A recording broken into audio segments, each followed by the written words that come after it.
Good evening, everybody. Can we please get seated? Thank you. Everyone can find a seat, please. Especially you, Yoni.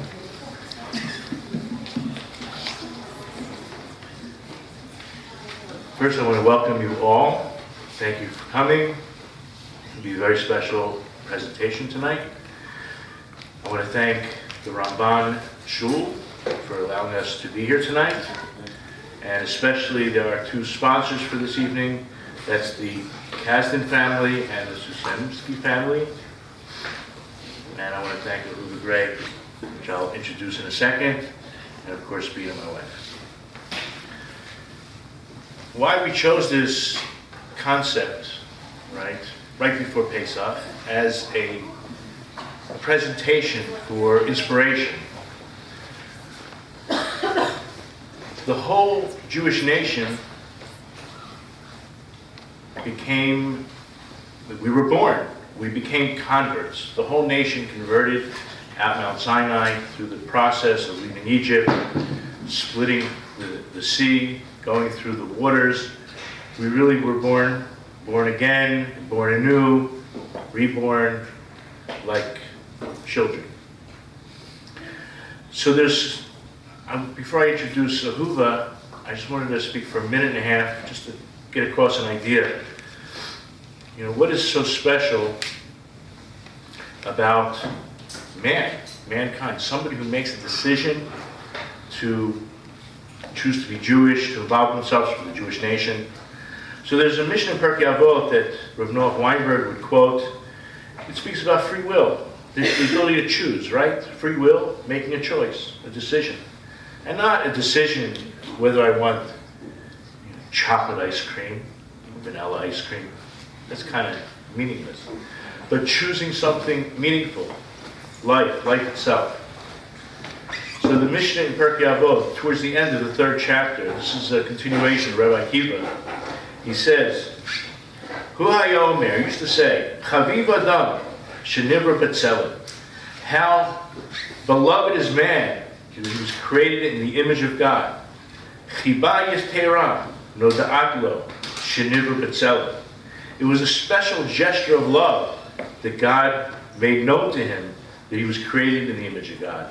As it says in the Torah, Ki B'Tzelem Elokim Aso Et Adam. In the image of God, he created man. So the Rosh Yeshiva explains, Rav Noach Weinberg explained, what is it? What do you mean that Tzelem Elokim? What does it mean, the image of God? The image of God, the ability to choose, free will, right? Because God has no goof, has no body. It's something beyond that. It's something supernal, supernatural. Something very lofty, and that's free will. But can it really get any better than just having free will? So you told a short story to get the point across. What's better than free will? That's the greatest gift we have. So there's one thing just a little bit better than that. And that, as Rabbi Akiva said, it's the knowledge that we have it. So the story goes like this, the way he expressed the story. Imagine for yourself a man, a homeless person, down and out, and he has no money, he has no food, no shelter. So he goes from dumpster to dumpster, begging, looking for scraps. You decide, maybe you're the friend partner, we're going to put $10 million in the bottom of his duffel bag, the one he carries around with him, the one he uses as a pillow. Have you changed his life? Of course not. But what if you told him?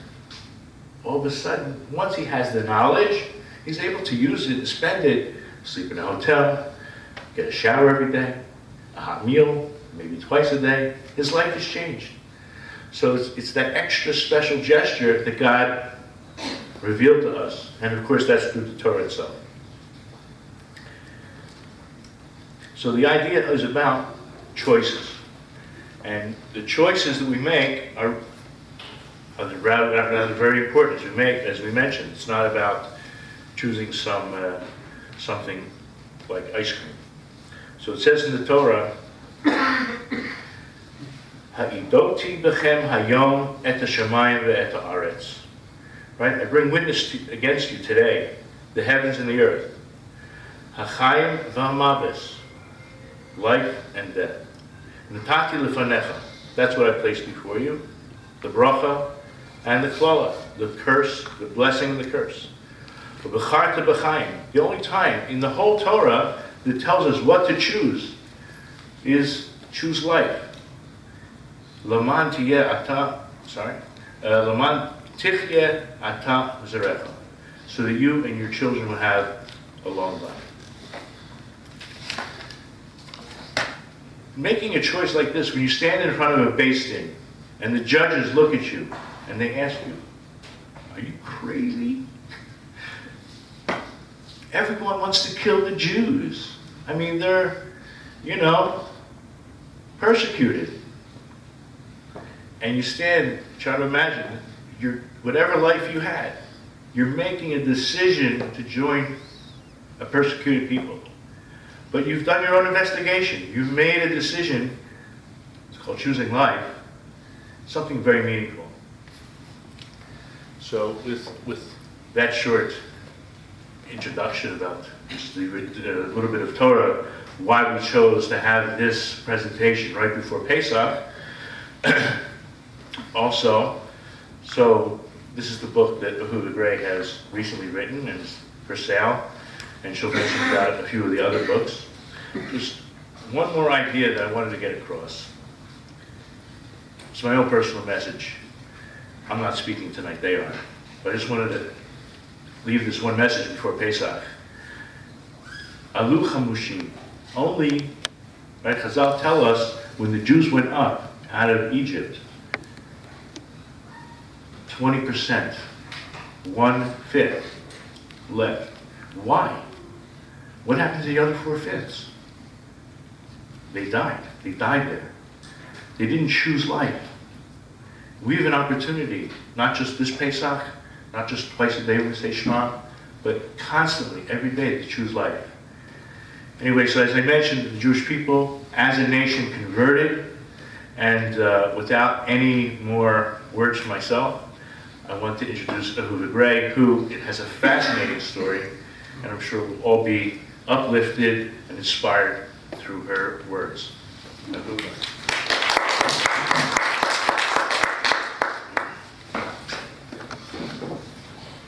Good evening. It's always a pleasure for me to travel the world and share my story, and Baruch Hashem, this evening I didn't have to travel so far. I have been privileged to live here in Eretz Israel. This coming Pesach, it'll be 22 years. It is incredible. And I've lived in my community by the Gan for those 22 years.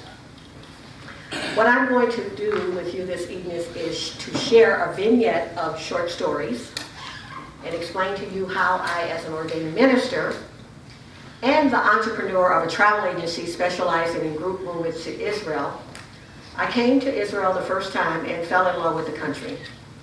I was with a group of Christians, and by the way, just in case some of you don't know that, I was an ordained minister.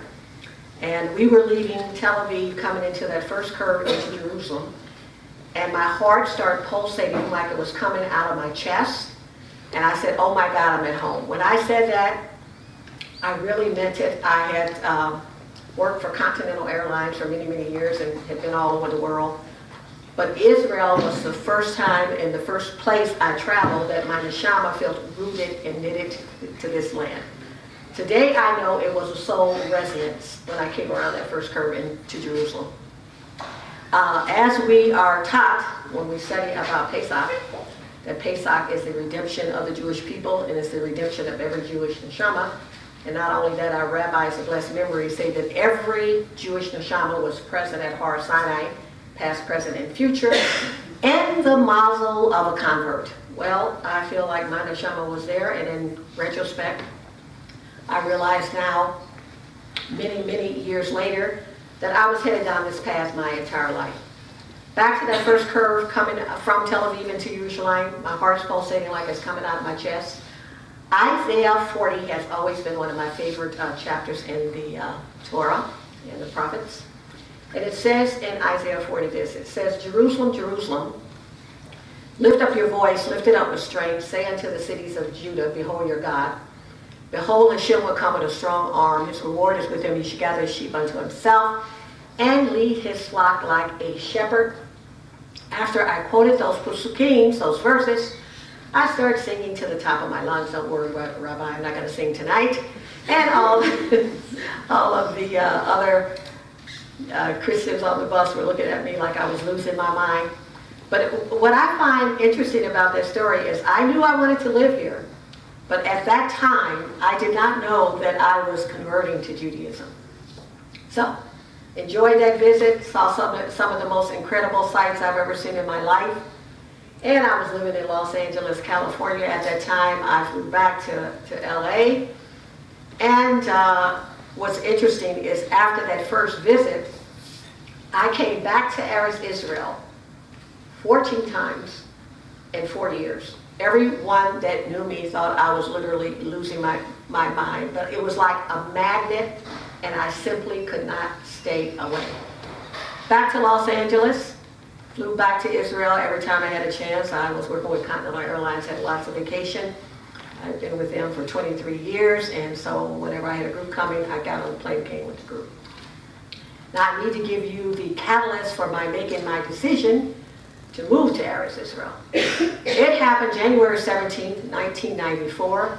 That day will always be forever embedded in my mind, and if we have any Californians in this room, you know what I'm referring to. It was the Northridge earthquake, and I was one of these people that had a practice of getting up every morning, davening from my Hebrew sitter, an ordained minister, but I taught my own self the Hebrew.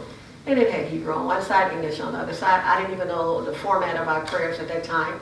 But I also felt that it wasn't proper for me to go into prayer. I knew nothing about Modeh and me at that time. But I felt it wasn't proper for me to go into prayer and talk to God without washing my hands. This particular morning, I woke up at 4:30, and I said it's a bit early because I would get up at 5 o'clock in the morning. So at 4:32 a.m., my bed started shaking, and I said, perhaps it's just a dream and you're on an airplane and it's bad turbulence. However, about 3 minutes later, after I was shaken violently from the bed to the floor, I said, get up, girl. It's not turbulence, it's an earthquake.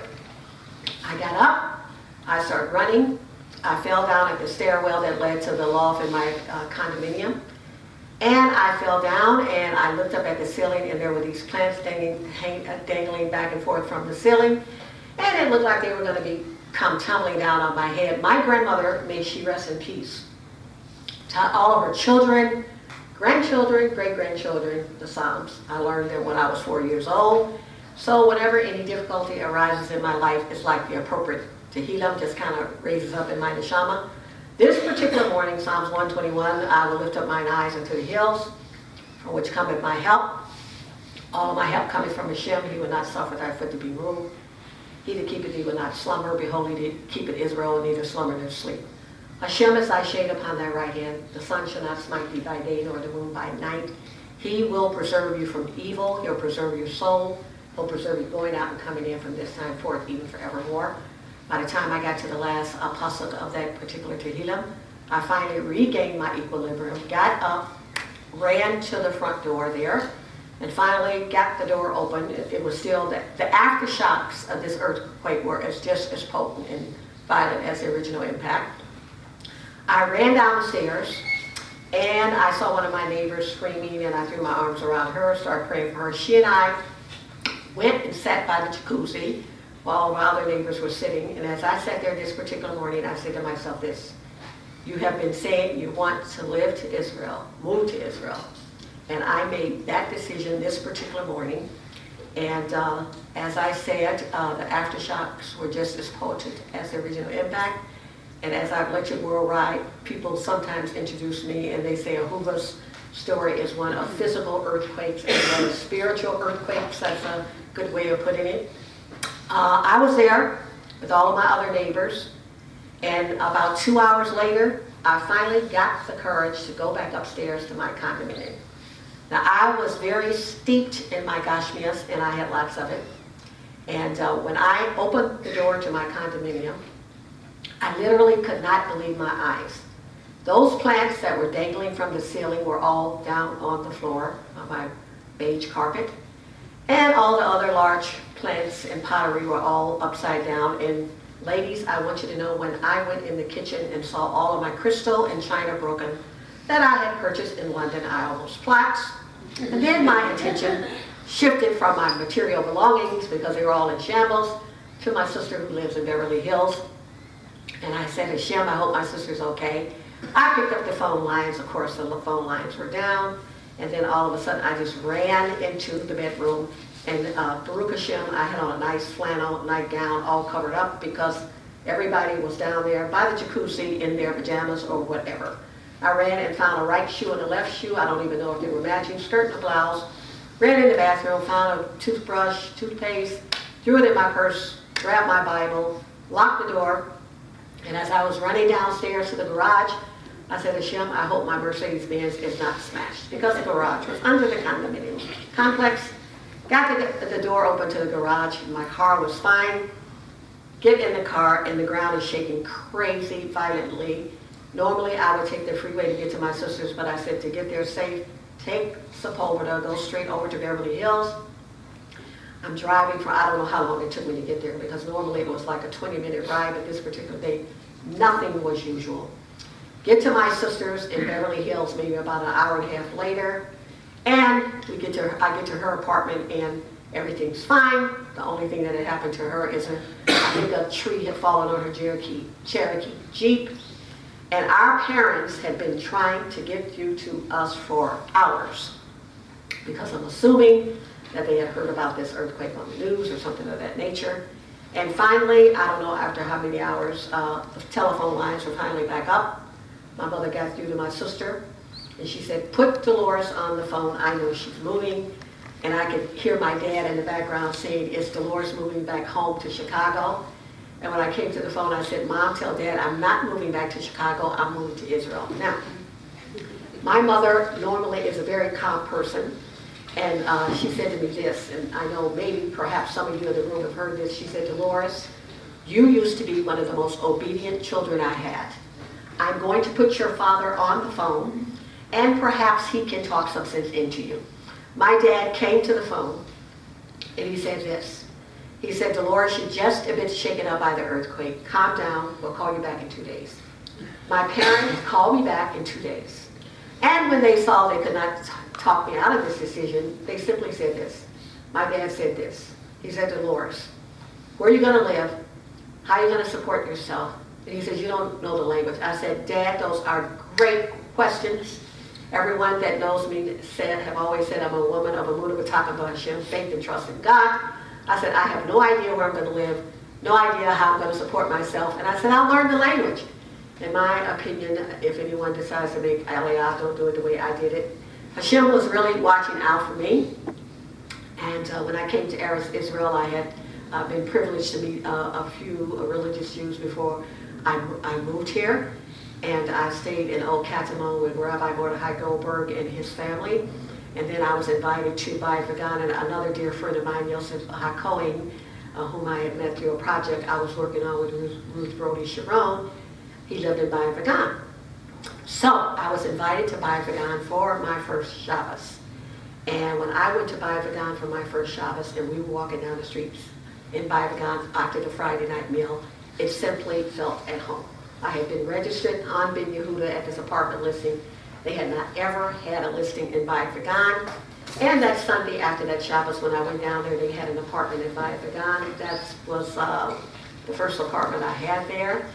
And, you know, it's so interesting because my community, you know, Bayit Vagan is known as a Haredi neighborhood, and as I've lectured worldwide in universities, especially in Oxford University, in Oxford, England, and in Georgetown University in America, when they invited me to speak to the Jewish students, and they would say to me, Ahuva, what is it like for you being African American and living in that Haredi neighborhood? And I say, well, I moved from one black neighborhood to another black neighborhood.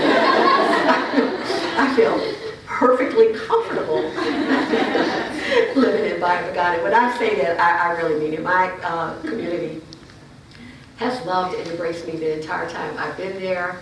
My Rabbi Hyman Sapsal, was a town leader. Rabbi Cutler Sapsal incredible people. I call him and his wife, my Abba and Ima.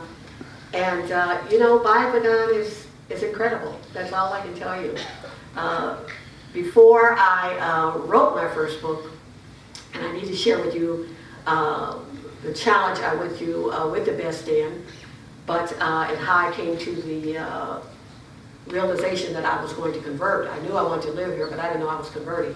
That family that I mentioned to you that lived in Old Catamone, I had been here for a tour with a Christian group, and then I had another group that was coming, and it was before the high holidays. And all of my Jewish friends had told me how special it was to be in Jerusalem for Rosh Hashanah and Yom Kippur. And before this second group was coming, I saw on the news that there was a bus bombing. And then I was contacted and the group canceled that was scheduled to come.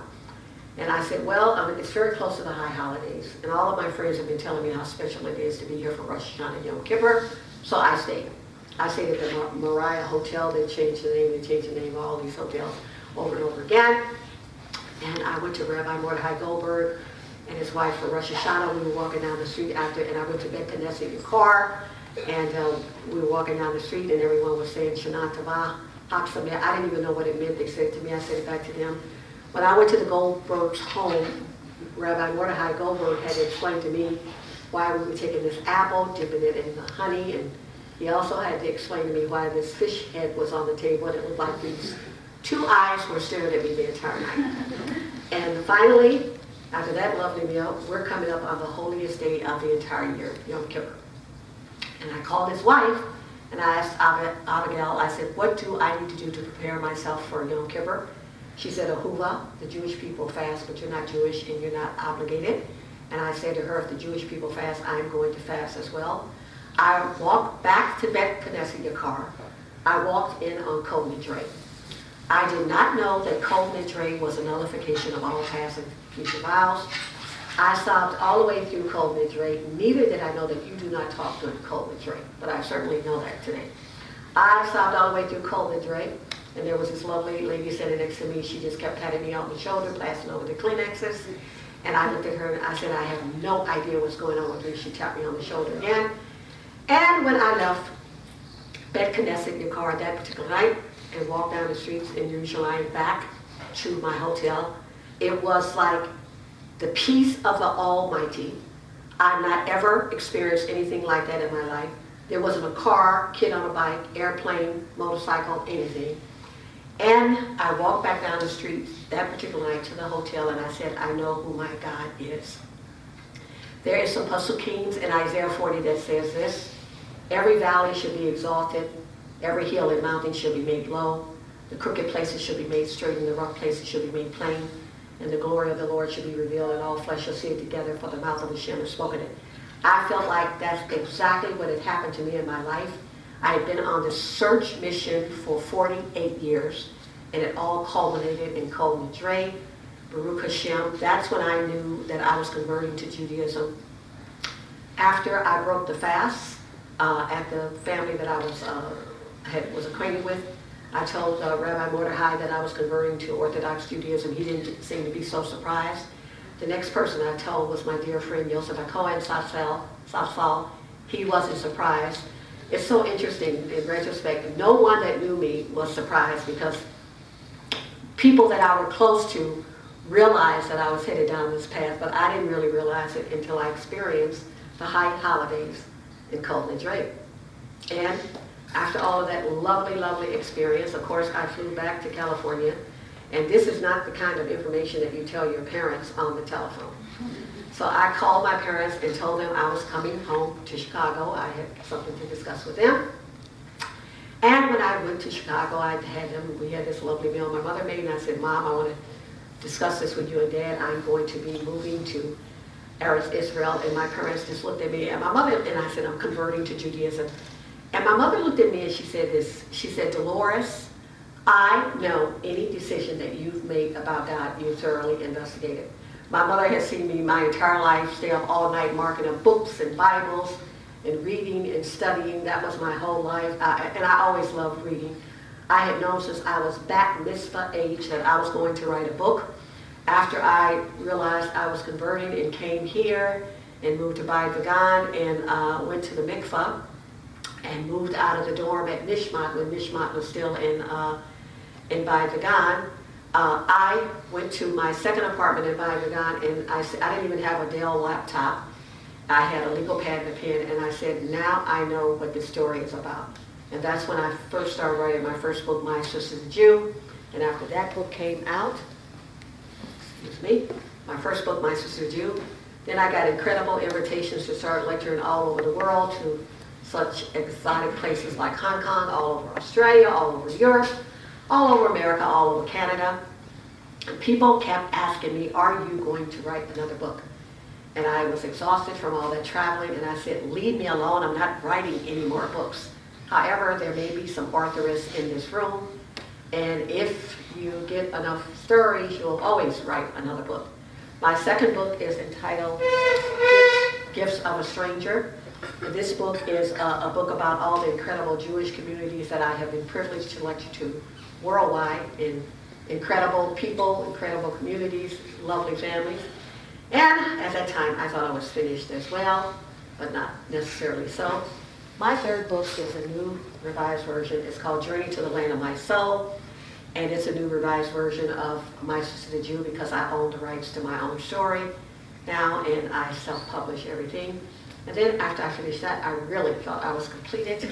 However, the job is not done yet because it was before, a year before the holidays, and I started just kind of sitting, I had a computer by now, sitting at the computer and thinking about incredible stories I had heard over Shabbos, and I said, write a book about the Hagim and stories you heard over the Shabbos tables.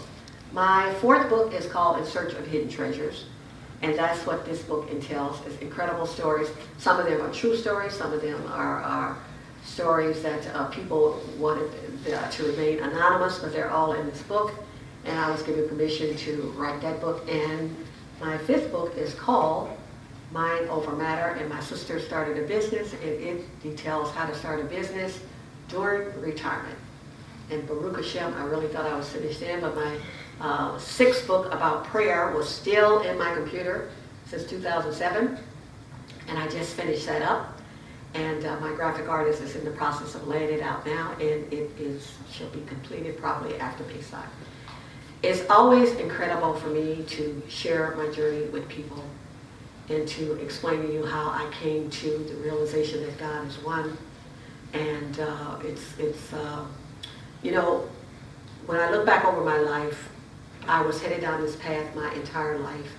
And coming to Jerusalem that first time and experiencing that level of holiness, that's when I knew, I didn't know I had a Jewish neshama, but I certainly knew I wanted to live here. And you know what, I often, when I say, there's a pasuk in Habakkuk 2 and 3, and it says this, because that happened, and then it took me like several more years before that vision came to fruition. But Habakkuk 2 and 3 says this, the vision is yet for an appointed time, and in the end it will speak and not lie. Though it tarry, wait for it, it will surely come. It will not tarry. And my realization came after the earthquake, and I did end up moving here, and in my humble opinion, it's one of the best decisions I ever made. And we are going to leave some room for questions and answers after we have the next lecturer.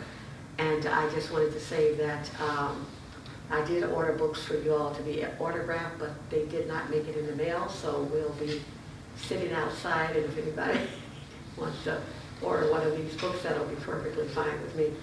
I want to close with this pasuk in Mishlei, and it says this, trust in the Lord with all your heart, and lean not to your own understanding. In all your ways acknowledge God, and he shall direct your path. Behold, that echad de'ehu. In all your ways know him. Thank you so much, and it's always a pleasure for me to share my story.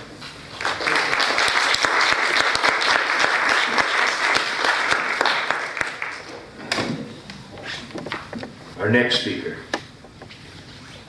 is my wife, Bina. You know, there's a special mitzvah to love a convert.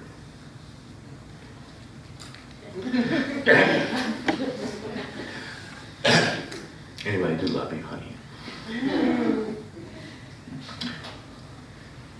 It's probably very difficult to follow Ahuva, but I think Bina will do just a great job, no question. I just want to speak half a minute about Yibaneh and what we do, and the truth is, the name Yibaneh is based on Chesed. It's also a prayer. We should build the Beis Hamikdash soon, hopefully through Chesed, through our actions. But the secret is, the same letters, Yibaneh, is the letters to spell Bina.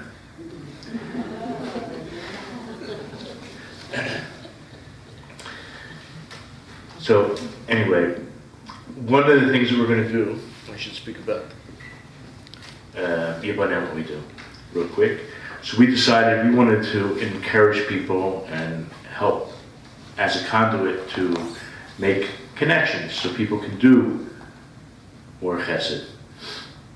So what we have done, if you visit our website, yibaneh.com, we've organized, we're not recreating the wheel, we're taking the wheel and making it better, making it more accessible. So there's so many organizations that are out there that are doing chesed for so many years, and we're introducing people. And we're doing it as a group, we're sending individuals, we're trying to connect people to do more chesed. So one of the things, Pesach is coming up, and it's a mitzvah, it's been a long standing custom for people to make donations for matzah and wine and other food for the Hagim. So we have a little collection box for matos kitim, and we'll pass it around. Without any further ado, so we're also going to have questions and answers, both to both speakers tonight at the end. Hello, everybody. All my wonderful friends, I see. So, for those that I don't know, my name is Bina Poston. I was born in Jamaica, Caribbean, and I converted to Judaism almost 10 years ago. So, as a Hindu, I can't say that I really understood the tradition very much. I just followed what my family told me to do, and whatever. I didn't make a connection with it. And in my teenage years, it was an adventure towards Christianity, and I had a lot of problems, a lot of questions, and I got in trouble and was thought to be somewhat rebellious for asking the questions. So that was a little bit rough. So I was really looking for myself and looking for my purpose, and I was really struggling. And I made a trip to Budapest, Hungary, and I would have never thought that I would find Israel in Budapest. I was very heartbroken, disappointed in the church. And I attended an expo, different countries represented, and I stumbled on a booth. I did not look up at the name of the booth, but there were pictures of the Western Wall, of that which relates to Hagim, Shavuot, Sukkot, and I just had a strong emotional reaction. I wept. This was 1995. And I looked up and I saw the word, and I said, Israel. What do I have to do with Israel? Tears are a language of the neshama. Hashem uses our tears. Tears cleanse us, but for some people who don't know a whole lot, I didn't know a whole lot about Jews or anything. I mean, by the church it was like they were the spiritual Israel. That's what I understood. So I never really thought about Jews in the Middle East. It's a place you just don't want to go. So in any case, I was really arrested by that encounter. And a couple of weeks later, I went to pray at a place called Fisherman's Wharf, overlooking the Danube. I don't know if any of you have been to Budapest, Hungary, but yes, you have been. Okay, prima, that's great. So I was praying, and it was a February, and there was snow on the steps as I climbed up to Fisherman's Wharf. And clear out of nowhere, I can't say I've really read the Pasuk, but coming out of my own heart was this tefillah, Lord, I want to build you a house. And I said, and then I broke, again, the tears. What is this? I came home to what was my Christian Bible. I had a hunch that David Hamelech said it, and I found it in 2 Shmuel 7. So anyway, parked this for a while, and I didn't really pay a whole lot of attention to Israel for a couple of years, went back to the States, and then a little bit later, I was reading about the life of Avraham Avinu, and I was very struck by his emunah.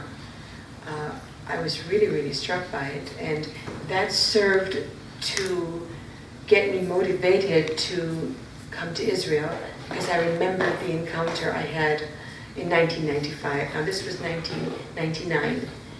So I actually really knew I had to do this, and I came here with 2.5 bags. And as I got out of Ben Gurion Airport in a taxi, I just said, oh my goodness, I feel like I'm home, you know? What is this? So, okay, 2 months later, I meet a couple of rabbis, and they have an understanding of the lost tribes, and they were talking, and one of them asked me, what are your family names? I told them, you know, Matani, Matana, Shoshanani, Sujanani, Shoshan. My name is Bina from birth. My brother's name is Moti. I have a sister named Gita. And I have another sister, her name is not so clear Hebrew. So I looked at their faces, this one particular rabbi, and I said, oh my goodness, this is serious. I couldn't handle it. It was like so much for me to think that I could have Hebrew shorashim, Hebrew roots. So I actually really, really knew in the second month of being here, I was a Jew, though not halakhically a Jew, not bureaucratically a Jew. Yes, a Jewish neshama. I hadn't even processed the whole word Jewish neshama. I didn't know what that was, but whatever it was, I felt that I was a Jew. Then I would read the Tanakh, and I would see, you know, I would gather them from wherever I scattered them, and again, it was all tears. It was like, I'm on the page. That's me. Well, I don't get emotional. Anyway, Zemanish. Okay. So then, what happened next? Let's see. Okay, so I went to check out conversion in 2001. I went to audit classes, and I didn't feel ready. I just didn't feel like it was something I could do. And I kept going in and out of the country every 3 months to stay current with my visa. And a major turn happened in the year 2004. I was volunteering with ACI, and on Yom HaShoah, after the siren, you know, people were sharing about their losses in the Shoah. I had another moment, call it an aha moment, you know, an epiphany, a moment where eternity touches time, whatever. I had a moment that I knew intuitively that if I thought myself to be a Jew, that I had to come home all the way. And the next morning I was at the Beit Din, and I opened a file. So that was a big thing. And meanwhile, I was already trying to keep mild observances, and I met Rivka Ben-Ari, my adopted mother, and Yoni Ben-Ari. They were my family. I met them in ACI after a year of being here, and I approached them, and they were my people and really stood with me, and I really thank you for that. Love you, Bina. Thank you. So, anyway, so now I'm in the process of converting. I'm waiting on the bureaucracy to come through. I started to learn already. I was not getting through very well. It was a really painful experience. I was 2 months shy of finishing my course. I did 8 months, but it was hanging in the balance for me to get approved by the Ministry of Interior. And it was just a no-go, and they told me to leave the country for 4 months. Now that was really very hard, because I was very steeped into being here and practicing my observance, and we had the help from the beginning to the end of E-Team organization under Rabbi Seth Barber, who did an amazing job in helping me with the whole process. But at that time in Gaza, there was an expulsion of Jews from their home. And I remember leaving here in Hol Moed Pesach. It was the 19th of Nisan.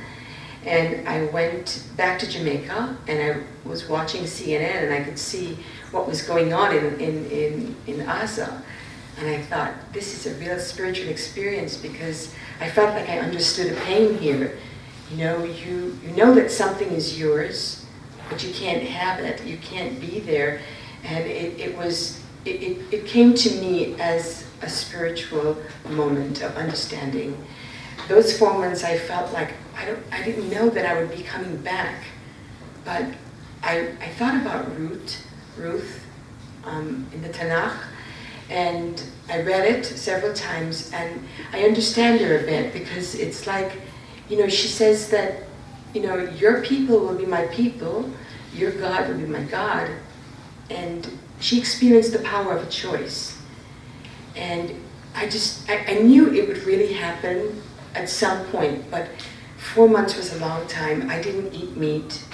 I mean, one of my rabbis, Rabbi Reuben, said, Bina, you're a JIT, a Jew in training. Just do what you have to do, I couldn't do it. Yes, I had salmon, I could have salads, whatever it was. I worked through that, but I remember a very heartbreaking experience when somebody told me I could get kosher grape juice from the store, Charias, and I went there on a Friday morning, grape juice, and I just walked out sobbing. It was really hard. Anyway, so long and short, 4 months passed, and again, with the help of E-Team, they paved my way with the help of God. I came back here, and it was a different type. The tables turned from the entrance to the country. As I came through Ben Gurion, they said, "Oh, you're here. We can see you're in the computer. You're making Aliyah, Mazal Tov." Oh, I said, "This is great, So then I get in, and after a couple of months, I went to the Beit Din, and it was a glorious experience. They said you should have never had to have left the country. And they were very nice. They asked me questions to do with tefillah. I did pretty good there. And when I said the Shema, it was like heaven just came right down. It was so overpowering. And it's such an honor, for me, and I feel so humbled to be a Jew. And if I never accomplished anything in my life, just to be a Jew, this is the purpose of life, to connect to who we are. This is Avraham Avinu Lech Lecha, to go to yourself, because when you find yourself, you find Hashem and you find His purpose, and everything has meaning. It's not about the material things or the this or the that, but to connect to the essence of who you are. That is a Jew. It's a full-time job. Just to dedicate your heart and your love and your passion to do mitzvot. It's amazing. And another thing I want to say, this organization we formed, Yiboneh, it's coming from that birthing place of, Lord, I want to build you a house. It hit me a few months ago in Rosh Hashanah. And, my husband chose the name. I've been telling him of this vision in the 6 years that we've been married. And he said, Yiboneh, and it was right up my street. So, Olam Hesed Yiboneh. We build the world with doing kind acts. And so this is why we started this. And all of us are building something, whether we know it or not. We're building something. And we want our work to last. We want to know that what we build stands, and as we're approaching Pesach, it's upon us. Hashem should hear our groanings, to be where I was and to groan, to feel that burden of something, and to really believe that, Hashem said, I made a covenant. He made a covenant, and He will do all this. He'll take us out. He'll rescue us. He will be to us a God, and we, His people. If we would dare to apprehend these realities at a time like this, who's to tell? We could see Mashiach in our lifetime. And I thank you all for coming. It's really a big bracha, and Hashem bless you.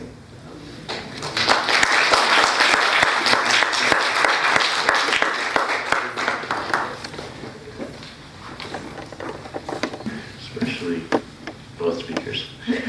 I guess now is time for questions and answers, not for me, but for the two kind women who will sit on the panel. You'll be first, okay?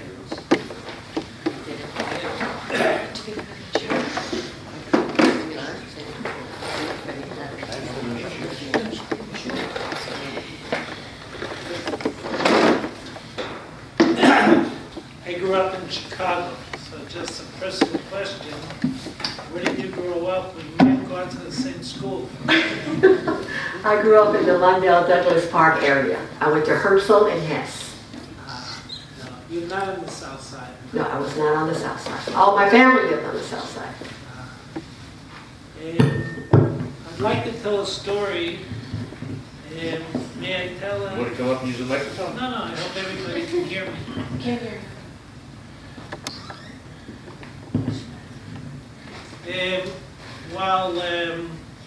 While Bina was going through this process of going out of the country, coming into the country before she converted, I think it was, we had a friend, an American friend, a Jewish woman who came from a well-known family in Chicago, and she called herself the white sheep of the family because her family was connected to the Jewish mafia and political machinations in the Chicago political world. She came here on her own because she felt that she had wanted to be in Israel, even though she just came to Israel. But she had a medical problem also, and it couldn't be treated. And they told her here that she had to live with her problem.